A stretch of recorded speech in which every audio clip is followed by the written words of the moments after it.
Welcome to the Royal College of Psychiatrists. This short video showcases the work of the college's Spirituality Special Interest Group,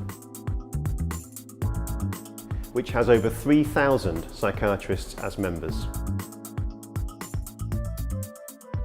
What made you feel it was important to start a Spirituality Special Interest Group for psychiatrists in the first place? Over the last 100 years, we've learned a great deal about the brain and a lot about the mind, but we haven't given much time or thought to the human spirit. We are not just complex biological machines. We are conscious beings, we are self-aware, and we are always challenged by the big questions of life and death. Why am I here? What am I here for? What's the purpose and meaning of my life? What happens when I die? How do I make sense of suffering and loss? What gives me hope when I'm struggling with life? How can I give of my best? The answers can't be found in a textbook because they're very personal and very individual. We have to find our own answers to these spiritual questions. Spirituality is for everyone, not only for people who have religious belief.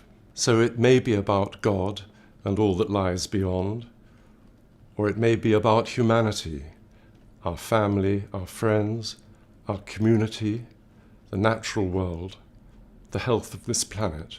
It's about what brings inspiration to the human spirit. Music, poetry, the arts, walking in nature, creativity of every kind, meditation, prayer, helping other people, everything that connects us to the greater whole. So why did we start the Spirituality Group 15 years ago? Firstly, research, especially from the United States, was highlighting how spirituality and religion can play a positive role in improving physical and mental health. Next, surveys from mental health users showed that about half of our patients were turning to spirituality and religion to help them get through their crisis, but they didn't feel able to talk about this with their psychiatrist or to share those beliefs and values as part of trying to work out in what way they could best be helped. Next, our profession needs to learn much more about the nature of spiritual crisis, because this can lead to a misdiagnosis of mental illness, although at times, of course, it can be part of mental illness. So we need to be able to distinguish between the two and to understand when they overlap. Next, we need to have a much better understanding of grieving and loss, of the near-death experience, of end-of-life experiences, and closer collaboration with chaplaincy of all denominations and with faith communities.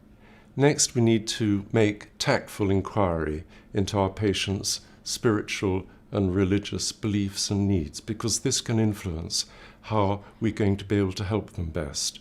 And we know from many patients that they would welcome this kind of inquiry.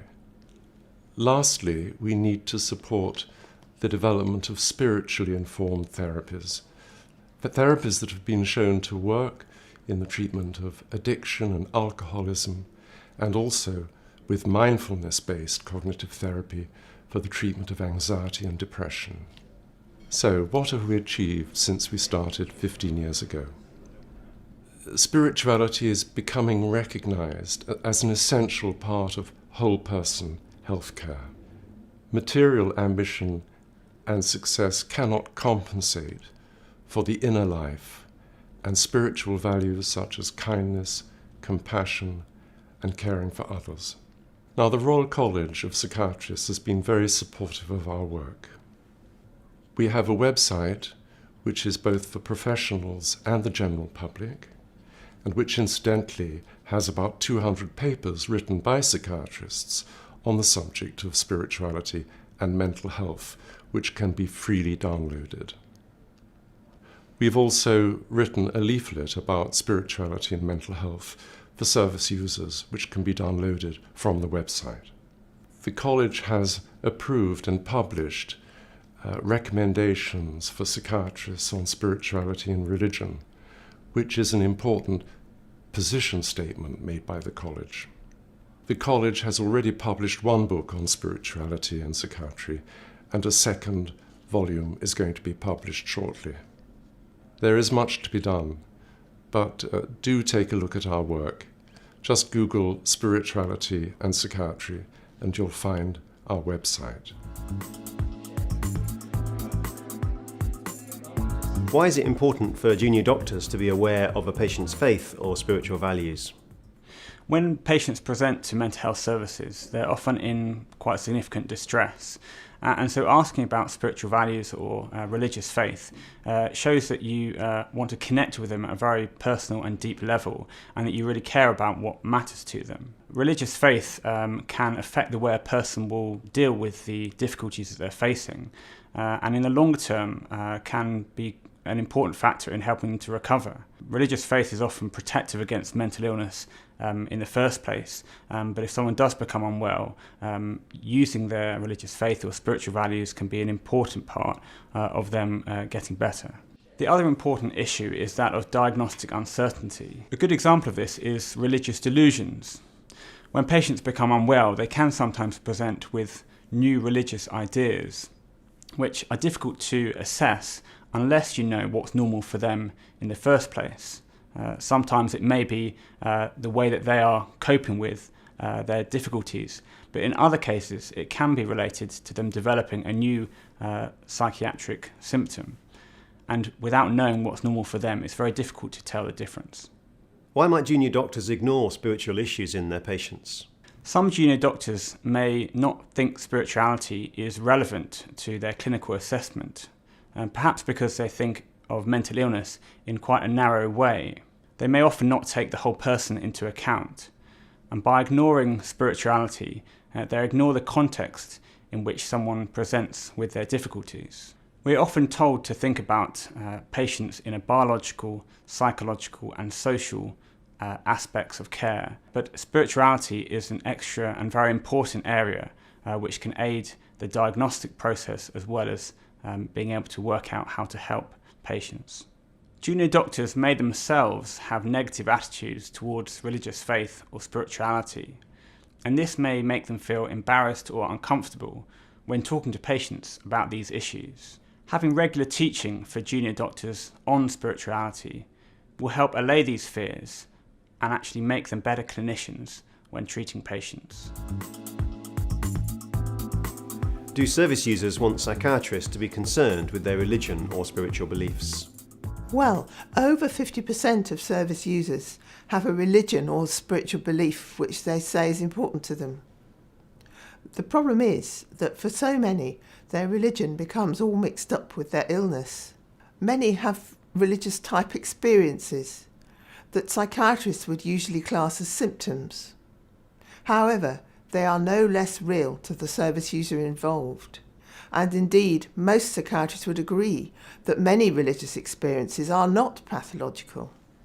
Service users need help to have their experiences validated and not just to have the baby thrown out with the bathwater. They may need help to reject unhealthy aspects of their religious convictions while being facilitated in their search for religious well-being. Many will then find their religion a source of great strength and comfort, and psychiatrists need to be aware of the importance of this, whatever their own religious beliefs might be.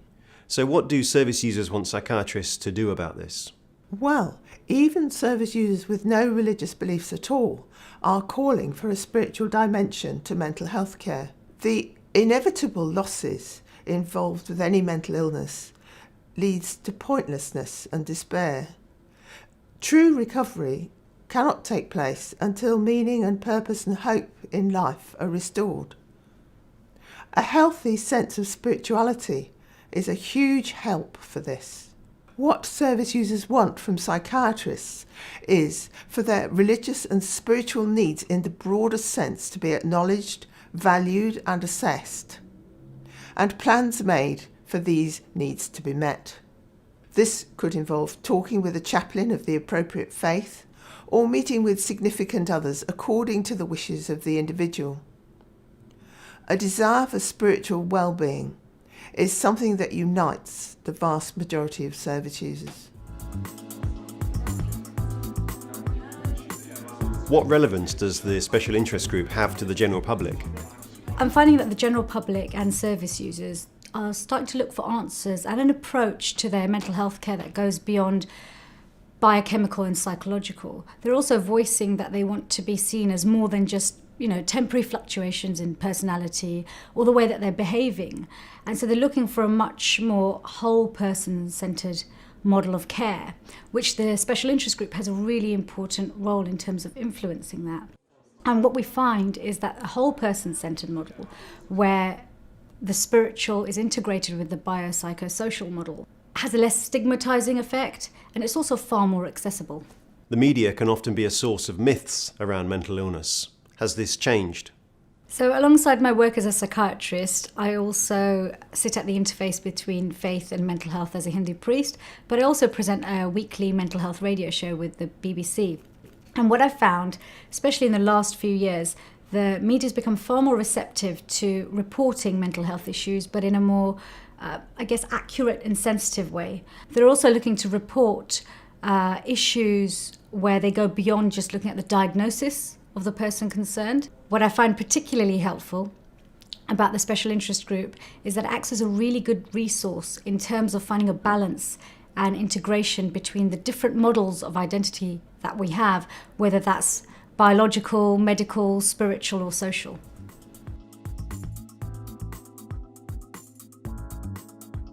What teaching is there on spirituality and mental health? It's recommended in the position statement of the Royal College of Psychiatrists on spirituality and religion that psychiatrists in training should receive teaching on spirituality and religion in clinical practice, and local training schemes for young psychiatrists include this in their curriculum, some more than others. We also have 2 training days a year here at the Royal College as a part of the programme of the Spirituality and Psychiatry Special Interest Group. And what research is going on into spirituality and mental health? There's some very interesting research going on at the moment, although it has to be said in a relatively few centres around the world. And probably Durham University, North Carolina is best known, particularly the work of Professor Harold Koenig there. But we also have a research programme on spirituality, theology and health at Durham University in the UK. And there are a number of other centres in the UK where research is going on, for example, with spirituality and nursing and other topics. At Durham, one of the projects we have underway at the moment is on the phenomenon of voice hearing. There's a big Wellcome-funded project called Hearing the Voice, within which one of the areas of interest is spirituality and religion.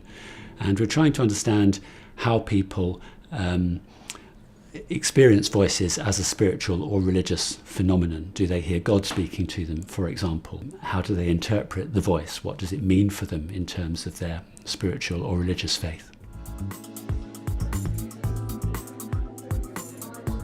You have 2 different jobs and roles. Can you tell us how they fit into your week? So, during the week, I'm both a consultant in liaison psychiatry and I'm an ordained priest in the Church of England.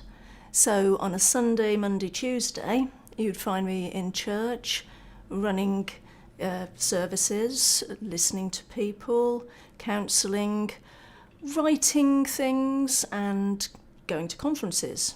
And then on a Wednesday, Thursday, Friday, I'm a consultant psychiatrist in liaison at a small hospital in Hereford. Do you wear a dog collar around the hospital?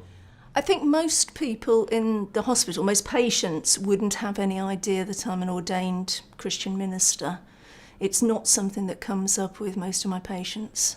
Most of my colleagues know, but I choose not to wear a dog collar in the hospital because as a liaison consultant, I'm only seeing people once or twice as patients, and it would just cause confusion. I'd probably spend as long explaining that I'm not the chaplain as I do seeing the patients. So I don't wear it in the hospital. But of course, I never stop being a priest and I never stop being a doctor. Both of those roles are vocational. They're not something that you can turn off and on. So both of them are active at all times and inform each other all the time. Do you ever pray with your patients? Well, I pray alongside patients and therefore with, because my patients can be members of my church community. Although I've chosen to work in a different area as priest to where I work as doctor, one in Herefordshire, one in Worcestershire, so it's less likely to come up. What I think you're probably really asking is, do I sit down and undertake intercessory prayer with patients, asking God to make them better?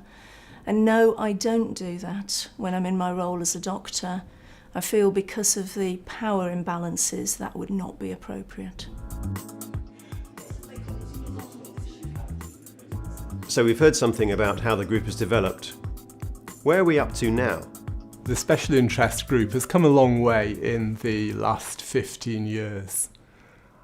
I'm very pleased at the way we've explored a whole range of different topics. We've looked at the nature of consciousness, we've looked at evil, we've looked at prayer, we've looked at meditation, we've looked at how spirituality affects different mental illnesses, the relationship between spirituality and mental illness.